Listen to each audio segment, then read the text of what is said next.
दरम्यान डीजीसीएनं जाणीवपूर्वक अजितदादांचा घात घडवून आणलाय असा गंभीर आरोप राष्ट्रवादीचे आमदार अमोल मिटकर यांनी केलाय। थातुरमातुर कारवाई करून चालढकल करण्याचा डीजीसीए प्रयत्न करत असेल तर महाराष्ट्राच्या जनतेचा जनक्षोभ अजून वाढेल। या कारवाईनं आम्ही समाधानी नाही आणि त्यामुळे डीजीसीएच्या अधिकाऱ्यांवर सदोष मनुष्यवधाचा गुन्हा दाखल झाला पाहिजे अशी मागणी अमोल मिटकर यांनी केली आहे। तसंच व्हीएसआर कंपनीवर कायमस्वरूपी बंदी आणली पाहिजे असंही मिटकर म्हणाले। कारवाईने समाधानी आहात तुम्ही? अजिबात समाधानी नाही। थातुरमातुर कारवाई करून 4 विमानावर जर ते बंदी आणून चाल ढकल करण्याचा प्रयत्न करत असतील तर महाराष्ट्राच्या जनतेच्या मनातला जनक्षोभ हा अजून वाढेल।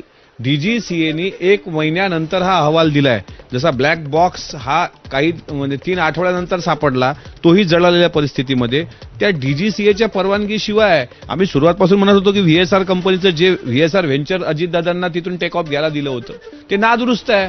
त्या कपूरची हिस्ट्री जी आहे, सुमित कपूरची, ती दारू पिणाऱ्या व्यक्तीची हिस्ट्री आहे, पण त्याबद्दल कुठेही चकार शब्द डीजीसीएनी काढला नाही। आम्ही यावर अजिबात समाधानी नाही आहोत। डीजीसीएच्या सर्व अधिकाऱ्यांवर सदोष मनुष्यवधाचे गुन्हे दाखल झाले पाहिजे।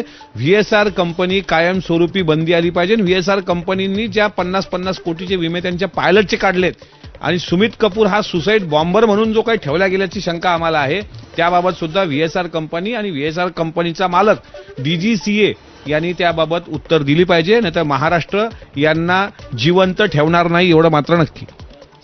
विमानं आहेत ती सध्या ग्राउंड करण्यात आलेली आहे, ठोस अशी कारवाई अद्यापही होताना दिसत नाही, तर काय दबाव आहे यंत्रणांवरती?